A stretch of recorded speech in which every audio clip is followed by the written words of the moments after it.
नमस्कार दोस्तों, स्वागत है आप सभी का आपके अपने YouTube channel Dhanraj short hand academy steno classes में। दोस्तों, आज का हमारा डिक्टेशन है राजस्थान हाई कोर्ट स्टेनोग्राफर भर्ती 2020 की डिक्टेशन, जो कि न्यूज़पेपर की डिक्टेशन है। तो आइए स्टार्ट करते हैं डिक्टेशन 5 सेकेंड बाद।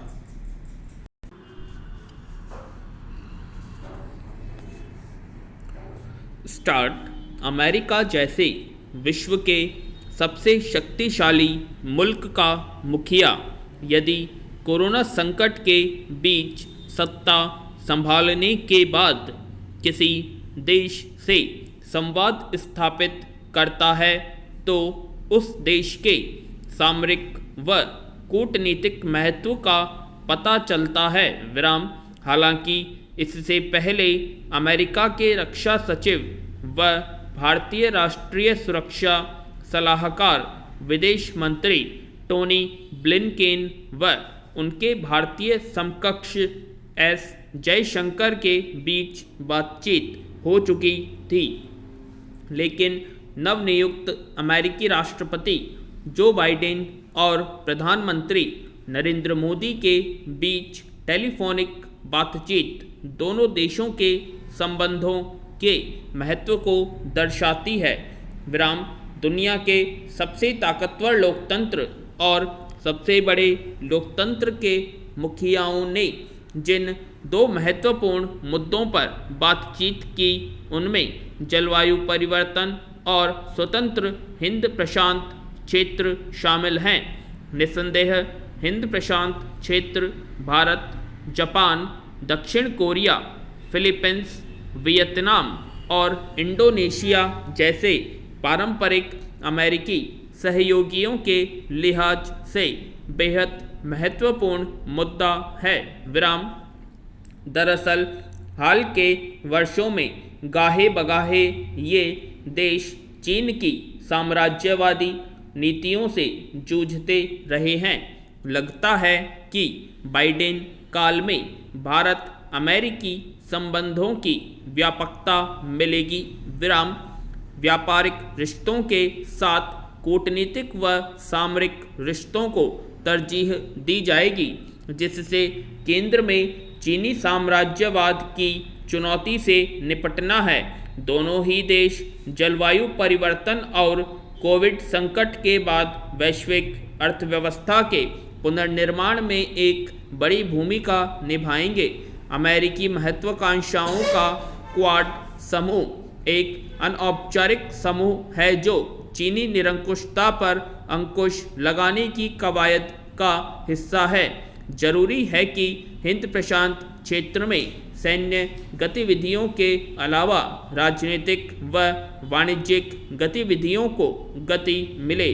दोनों ही राष्ट्र प्रमुखों ने आतंकवाद के खिलाफ मिलकर लड़ाई लड़ने को लेकर भी प्रतिबद्धता जताई है। हालांकि इस मुद्दे पर पाकिस्तान व अफगानिस्तान की अमेरिकी नीति को लेकर कई विसंगतियां भी सामने आ सकती हैं, लेकिन एक बात तो तय है कि यह मुद्दा अमेरिका की नई सरकार की प्राथमिकताओं में शामिल रहेगा। अमेरिका के नए निजाम और भारत के संबंधों में ऐसे कई घटक भी हैं जिनको लेकर मतभेद सामने आ सकते हैं। दरअसल डेमोक्रेट मानवाधिकारों व स्वतंत्रता के मुद्दे को खासी प्राथमिकता देते हैं।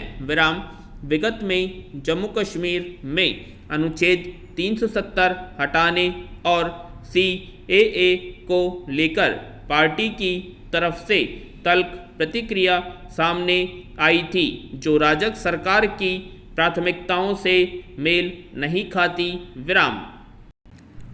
हालिया किसान आंदोलन को लेकर भी कुछ डेमोक्रेटों की नज़र टेढ़ी रही है।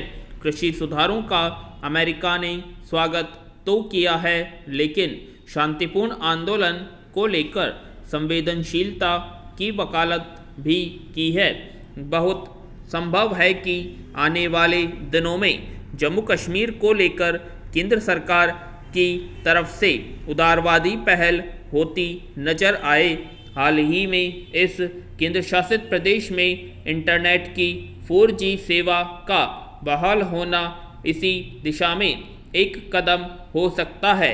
हालांकि किसान आंदोलन को लेकर भारतीय दक्षिणपंथियों की प्रतिक्रिया को अमेरिका में अच्छे नज़रिए से नहीं देखा जाता।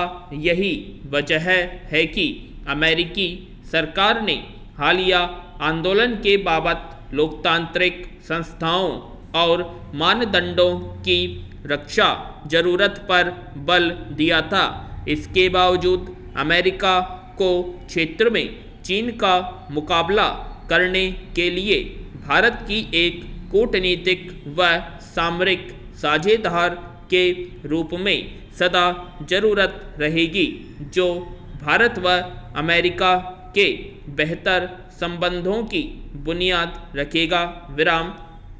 यही वजह है कि बुधवार को विदेश मंत्रालय के प्रवक्ता नेड प्राइस ने कहा कि अमेरिका भारत के अग्रणी विश्व शक्ति के रूप में उभरने का स्वागत करता है, जो हिंद प्रशांत क्षेत्र को सुरक्षा प्रदान करने में सहायक होगा। विराम। साथ ही दोनों देशों की सामरिक भागीदारी को व्यापक व बहुआयामी बताया, जो आने वाले दिनों में और गहरी होगी। साथ ही भारत के अगले 2 साल के लिए सुरक्षा परिषद में शामिल होने का भी स्वागत किया गया है। यह भी कि भारत अमेरिका का सबसे बड़ा व्यापारिक साझेदार बना रहेगा।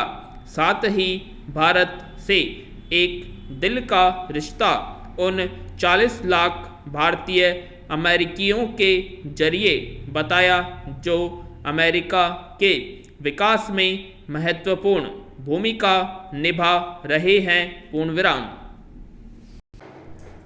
आशा करता है आप सभी को ये डिस्कशन पसंद आई होगी, तो प्लीज़ कमेंट बॉक्स में कमेंट करें, और अभी तक आपने हमारे चैनल को सब्सक्राइब नहीं किया, सब्सक्राइब करें और वीडियो को ज़्यादा से ज़्यादा लाइक शेयर करें। धन्यवाद।